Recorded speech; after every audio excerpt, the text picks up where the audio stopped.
ये सत्संग तो सभी सुनते हैं, बहुत से लोग सुनते हैं, लेकिन असर किसका होता है? इसका असर उसको होता है जो परमात्मा के पूर्व जन्म में कभी किसी ना किसी युग में कहीं ना कहीं उस मालिक की शरण में रहे हुए होते, लेकिन पार नहीं हो पाते। अब उनके लिए परमात्मा भटकता है। कहते हैं जो जन मेरी शरण है ताका हूँ मैं दास, गेल गेल ला गया फिरूं जब तक धरती आकाश। जो बच्चा गऊ की नजर में यो साई को संत, भक्तों के पीछे फिरे वो भक्त वत्सल भगवंत। अब परमात्मा जगह जगह जा करके नगर नगर गांव गांव में एक दिन में 100 जगह प्रकट हो जाते थे। एक सिद्धि वो चोले धारा है।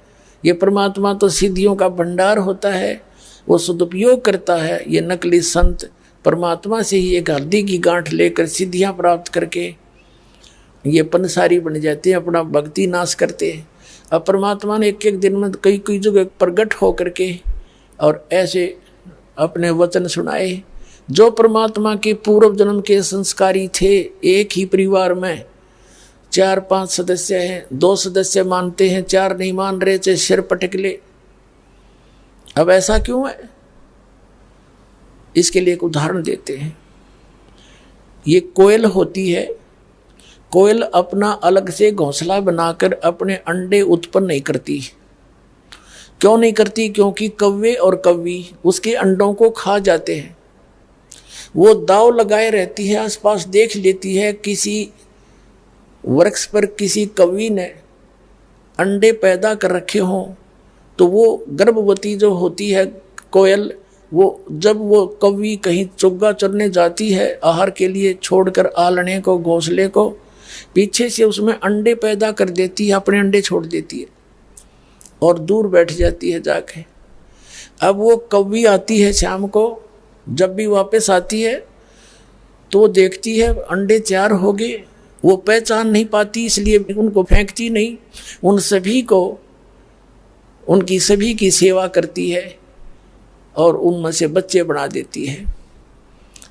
अब बच्चे बन जाते हैं, वो कोयल देखती रहती है कि ये बच्चे अब थोड़े बहुत फुदकने योग्य हो गए हैं, अब ये कुछ दूर उड़ भी सकते हैं, तो वो देखती रहती है। जब वो देख लेती है कि ये खूब उड़ने के काबिल हो गए हैं, दूर तक उड़ सकते हैं, तब वो दूर स्थान पर बैठ के अपनी आवाज़ लगाती है, अपनी बोली बोलती है।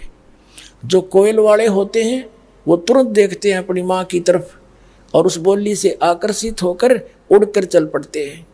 और कागड़ा का भाव में भी कोनी, वो कौवी वाले नो के बैठे बैठे मटर मटर देखते रहते हैं। तो वो कोयल वाले बच्चे उड़कर उस आवाज़ की तरफ चल पड़ते हैं।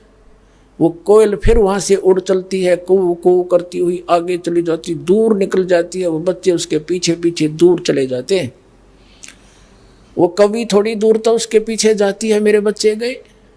फिर वो सोचती है पीछे वाले कहीं और कोई ना बर्बाद कर दे, ये तो गए सो गए, तो वापस आ जाती है।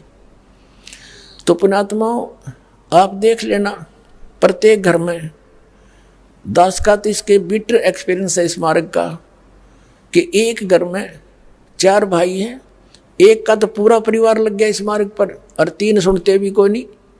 तो यही समझ लेना काग और कोयल का अंतर है ये।